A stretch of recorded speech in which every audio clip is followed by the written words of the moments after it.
नमस्कार। विधानसभा चुनावों की सीरीज में कल मैं आप लोगों के साथ मध्य प्रदेश के ताजा राजनीतिक हालात पर अपनी राय साझा की थी और आज मैं राजस्थान के मौजूदा राजनीतिक हालात पर अपनी राय से आप लोगों को रूबरू कराऊंगा। मध्य प्रदेश, राजस्थान और छत्तीसगढ़ तीन ऐसे राज्य हैं जिनको लेके कि अलग-अलग सर्वे एजेंसीज की जो रिपोर्ट आई है, उसमें माना जा रहा है कि भारतीय जनता पार्टी के मुकाबले कांग्रेस की स्थिति बेहतर है, मजबूत है। खास तौर से मध्य प्रदेश में, जैसा कि कल मैंने बहुत ही विस्तार से चर्चा किया था कि Bharatiya Janata party anti incumbency के साथ-साथ अंदरूनी गुटबाजी के चलते काफी परेशानी में है, काफी नुकसान का सामना कर रही है। और उसी तरह से राजस्थान में भारतीय जनता पार्टी को अपने राजनीतिक विरोधियों से ज्यादा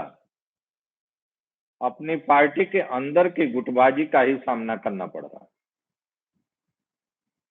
भारतीय जनता पार्टी राजस्थान में कांग्रेस से तो लड़ रही है, लेकिन कांग्रेस के साथ ही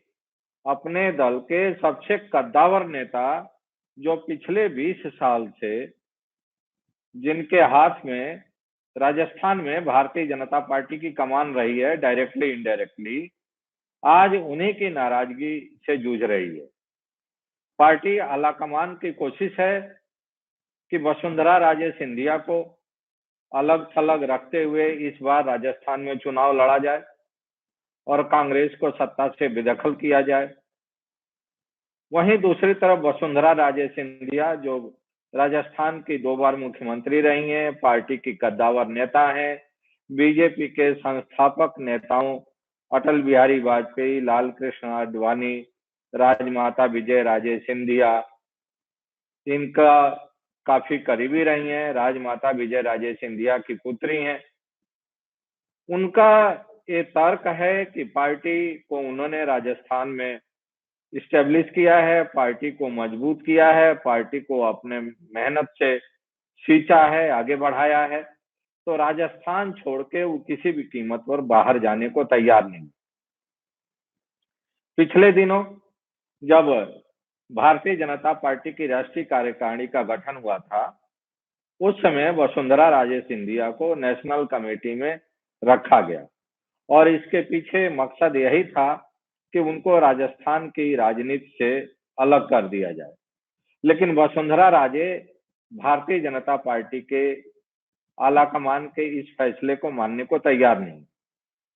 पार्टी आलाकमान की तरफ से पिछले कुछ वर्षों से लगातार उनकी अनदेखी की जाने की कोशिश होती रही है। वैसे तो वसुंधरा राजे सिंधिया और पार्टी आलाकमान के बीच में कटुता, तनाव की शुरुआत जब राजनाथ सिंह पार्टी के राष्ट्रीय अध्यक्ष थे तभी हो गई थी और माना जाता था कि राजनाथ सिंह को देश के अलग अलग राज्यों के पार्टी के अध्यक्ष और मुख्यमंत्री तो उनकी कमांड मानते थे, लेकिन राजस्थान में राजनाथ सिंह की कमांड वसुंधरा राजे सिंधिया नहीं मानती और राजस्थान में राजनाथ सिंह के इशारे पर वसुंधरा राजे सिंधिया काम करने को तैयार नहीं थी। उसके बाद से जितने भी अध्यक्ष बने पार्टी के राष्ट्रीय स्तर पर, वसुंधरा राजे सिंधिया का ज्यादातर राष्ट्रीय अध्यक्षों से तनाव रहा, खींचतान रहा और सर्वाधिक तनाव तो तब हुआ जब केंद्र की राजनीति में पार्टी के शीर्ष पद पर अमित शाह और नरेंद्र मोदी का कब्जा हुआ, जब इन लोगों का प्रादुर्भाव हुआ। तब से लेकर लगातार केंद्रीय नेतृत्व की कोशिश रही है कि राजस्थान में वसुंधरा राजे सिंधिया को कमजोर किया जाए और उनके मुकाबले पैरेलल लीडरशिप बिल्ड किया जाए। इसीलिए वसुंधरा राजे सिंधिया के न चाहते हुए भी एक नहीं कई बार राजस्थान के स्टेट यूनिट का गठन हुआ और उसमें वसुंधरा राजे सिंधिया की नाराजगी के बावजूद अध्यक्ष पद पर ऐसे लोग नामित किए गए जिनकी सहमति वसुंधरा राजे सिंधिया को नहीं थी।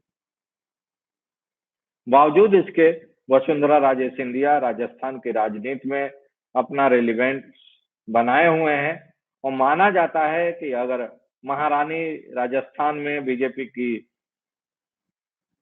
साथ नहीं देंगी, बीजेपी का विरोध करेंगी, तो बीजेपी को सत्ता में वापसी बहुत मुश्किल हो जाएगा। इस बारे में मैं कुछ साल पहले एक बार राजस्थान के दौरे पर था। वहां पर उत्तर प्रदेश के ही कद्दावर नेता राजस्थान के गवर्नर के रूप में कार्यरत थे, कल्याण सिंह। मैंने कल्याण सिंह जी से जब राजस्थान की राजनीति में चर्चा शुरू की, तो उस समय चुनाव होने वाला था राजस्थान में, और कल्याण सिंह का कहना था कि अगर पार्टी नेतृत्व वसुंधरा को आगे करके चुनाव लड़ेगा तो बीजेपी सत्ता में आ सकती है, लेकिन अगर वसुंधरा को दरकिनार करके चुनाव लड़ेगा तो उसका फायदा कांग्रेस को मिलेगा, अशोक गहलोत को मिलेगा। तो जब जब बीजेपी वसुंधरा राजे सिंधिया को प्रोजेक्ट करके राजस्थान में चुनाव लड़ी, तो बीजेपी की सत्ता में वापसी हुई। लेकिन इस बार लगता है कि पार्टी का केंद्रीय नेतृत्व वसुंधरा राजे सिंधिया से कुछ ज्यादा ही खप्पा है, और शायद यही कारण है कि अभी पिछले दिनों जब प्रधानमंत्री राजस्थान के दौरे पर थे, तो मंच पर वसुंधरा राजे सिंधिया की मौजूदगी के बावजूद उनको चुनावी जनसभा को संबोधित करने का मौका नहीं दिया गया। इसके अलावा उस चुनावी जनसभा के आयोजन की जिम्मेदारी पार्टी के 400 प्रमुख महिला नेताओं को सौंपा गया था, और उन्हीं प्रमुख महिला नेताओं को आगे करके पूरा का पूरा आयोजन संपन्न कराया गया। और वसुंधरा राजे सिंधिया मंच पर मौजूद रहीं, लेकिन उनको वहां कोई खास तवज्जो नहीं दी गई। शायद इसका अंदाजा वसुंधरा राजे सिंधिया को भी लग गया है, इसलिए प्रधानमंत्री के रैली के एक दिन पहले उन्होंने अपने आवास पर एक नारी शक्ति बंधन का कार्यक्रम रखा था। और कहा तो ये जाता है कि नारी शक्ति बंधन का कार्यक्रम वसुंधरा जी की तरफ से महिलाओं की बढ़ती ताकत, महिलाओं को उनका वाजिब हक दिलाने, महिलाओं को उनके हक और हुकूक के लिए जागरूक करने के लिए रखा गया था। लेकिन जो पॉलिटिकल ऑब्जर्वर हैं, जो राजस्थान की राजनीति को बहुत अच्छी तरह समझते हैं, उनका कहना है कि प्रधानमंत्री की रैली के ठीक एक दिन पहले नारी शक्ति बंधन का कार्यक्रम एक तरह से शक्ति प्रदर्शन था। और वसुंधरा जी पार्टी आलाकमान को ये मैसेज देना चाहती थी कि पार्टी आलाकमान चाहे जितनी कोशिश करे, लेकिन राजस्थान की राजनीति में राजस्थान के पार्टी के कार्यकर्ताओं पर अभी भी उनका जादू, उनका प्रभाव बरकरार है। आखिर क्या कारण है कि पार्टी आलाकमान वसुंधरा जी से इतना ज्यादा खफा है? पिछली जो कुछ राजनीतिक घटनाएं हुई हैं, उस पर अगर नजर डालें तो एक बात साफ है कि जिस समय राजस्थान में अशोक गहलोत की सरकार को गिराने के लिए ऑपरेशन लोटस चलाया जा रहा था, और कांग्रेस पार्टी के नेता सचिन पायलट को इस बात के लिए तैयार कर लिया गया था कि वे पार्टी के बाकी विधायकों को लेकर कांग्रेस से अलग हो जाएं और बीजेपी उनको सपोर्ट करके राजस्थान के मुख्यमंत्री बना देगी। उस समय बताया ये जाता है कि वसुंधरा जी ने पार्टी के इस मुहिम को समर्थन नहीं दिया, और समर्थन ही नहीं दिया बल्कि उन्होंने परोक्ष रूप से अशोक गहलोत और उनकी सरकार को बचाने में अहम भूमिका निभाई। यही कारण है कि सचिन पायलट की तमाम कोशिशों के बावजूद कांग्रेस पार्टी में जितनी उम्मीद थी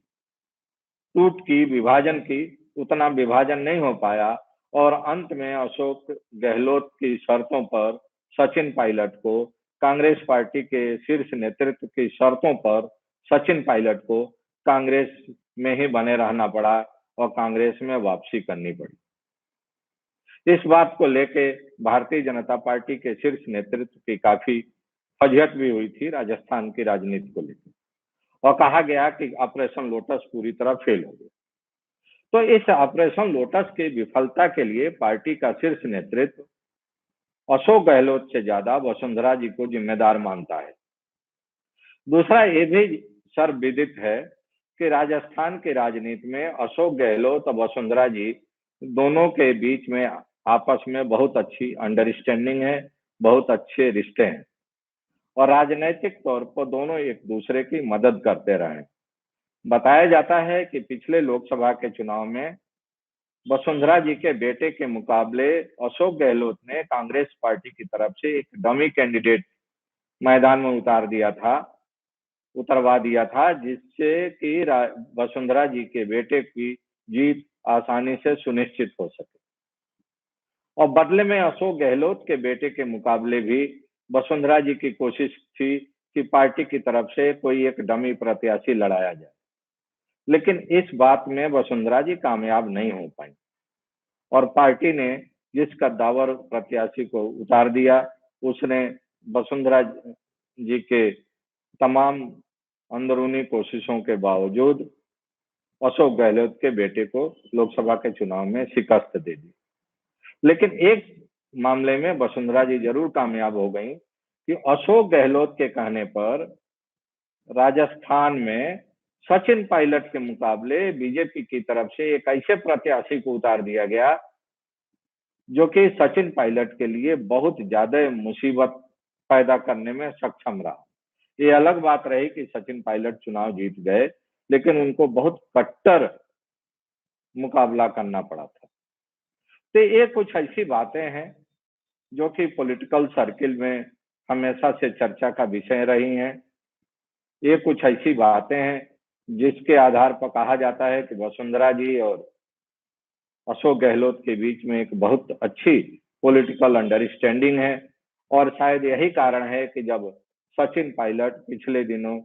एक बार फिर वसुंधरा जी के सरकार के वक्त के भ्रष्टाचार को लेके धरना प्रदर्शन करने की कोशिश कर रहे थे, जनादेश यात्रा निकालने की कोशिश कर रहे थे, जन आंदोलन चलाने की कोशिश कर रहे थे, तो उनको पार्टी आला कमान की तरफ से चुप करा दिया गया था, अशोक गहलोत की तरफ से चुप करा दिया गया। तो ये कुछ ऐसे पॉलिटिकल फैक्टर्स हैं जो कि बीजेपी को पसंद नहीं है। बीजेपी के शीर्ष नेतृत्व को वसुंधरा जी को लेकर पसंद नहीं है, और शायद यही कारण है कि बीजेपी का शीर्ष नेतृत्व इस बार हर तरह से इस बात की कोशिश में है कि वसुंधरा जी को राजस्थान की राजनीति में हाशिए पर रखा जाए और उनके मुकाबले एक पैरेलल लीडरशिप डेवलप किया जाए। लेकिन मुझे लगता है कि बीजेपी के पार्टी आलाकमान का यह निर्णय बीजेपी के लिए आत्मघाती साबित हो सकता है। ये सच है कि बीजेपी मध्य प्रदेश और राजस्थान दोनों जगह कांग्रेस से भी लड़ रही है और भीतरघात से भी लड़ रही है, लेकिन पॉलिटिकल जो रिक्वायरमेंट है, जो पॉलिटिकल डिमांड है, जो पॉलिटिकल नजाकत है समय की, उसको देखते हुए ये कहा जा सकता है कि अगर वसुंधरा जी को और ज्यादा दरकिनार करने की कोशिश की गई, उनको और ज्यादा अपमानित करने की कोशिश की गई, तो राजस्थान में भारतीय जनता पार्टी को राजनीतिक तौर पर नुकसान उठाना पड़ सकता है। दूसरी तरफ कांग्रेस पार्टी की चर्चा करते हैं। कांग्रेस पार्टी शुरुआती दौर में जिस तरह से लग रहा था कि पूरी तरह से विघटन के कगार पर है, और सचिन पायलट की जो मुहिम थी, लगता था कि चुनाव आते आते अशोक गहलोत को वो पटकनी देने में कामयाब हो जाएंगे और पार्टी हाईकमान सचिन पायलट के पीछे खड़ा हो जाएगा। लेकिन ऐसा नहीं हुआ। पार्टी हाईकमान आज भी पूरी तरह से अशोक गहलोत के साथ है। राहुल गांधी, प्रियंका गांधी, सोनिया गांधी, मल्लिकार्जुन खड़गे, सब के सब अशोक गहलोत को ही प्रोजेक्ट करके राजस्थान में चुनाव लड़ रहे हैं। पार्टी का रैंक एंड फाइल भी सचिन पायलट के मुकाबले अशोक गहलोत को ज्यादा तरजीह दे रहा है, ज्यादा पसंद कर रहा है। और अशोक गहलोत की जो अपनी राजनीतिक पैतरेबाजी है, जो सूझबूझ है, जो उनका एग्रेसिव पॉलिटिक्स करने का तरीका है, वह भी कांग्रेस पार्टी को एज दिलाने में मदद कर रहा है। शायद यही कारण है कि एक बहुत मशहूर पोल सर्वेयर का अभी बयान आया है कि कांग्रेस पार्टी को लगभग 3 राज्यों में कामयाबी मिलती दिखाई दे रही है। उन 3 राज्यों में एक राजस्थान भी शामिल है। तो 5 में से 3 राज्य के बारे में कहा जा रहा है कि कांग्रेस पार्टी चुनाव जीत सकती है और बीजेपी को झटका लग सकता है। लेकिन अब देखना है कि टिकट बंटवारे के समय सचिन पायलट और अशोक गहलोत कितनी समझदारी से काम करते हैं। टिकट बंटवारे के समय पार्टी के सभी धड़ों को कितनी समझदारी से एक साथ लेके अशोक गहलोत चल पाते हैं, और सचिन पायलट कितनी ईमानदारी से, कितनी संजीदगी से और कितनी कमिटमेंट के साथ अशोक गहलोत और कांग्रेस पार्टी के लिए पूरे राजस्थान में काम करते हैं। अगर कांग्रेस पार्टी एक कोहेसिव टीम के रूप में, एक यूनाइटेड फ्रंट के रूप में राजस्थान में चुनाव लड़ती है तो निश्चित रूप से बीजेपी के मुकाबले उसकी बढ़त कायम रह सकती है। और इस तरह से जो हर तरफ से प्रेडिक्शंस हो रहे हैं, प्रोजेक्शन हो रहे हैं कि 5 में से 3 राज्यों में कांग्रेस को कामयाबी मिल सकती है, और इन 3 राज्यों में शायद राजस्थान भी एक राज्य शामिल हो। थैंक यू मेरी बात सुनने के लिए और मुझसे जुड़ने के लिए। Have a good day.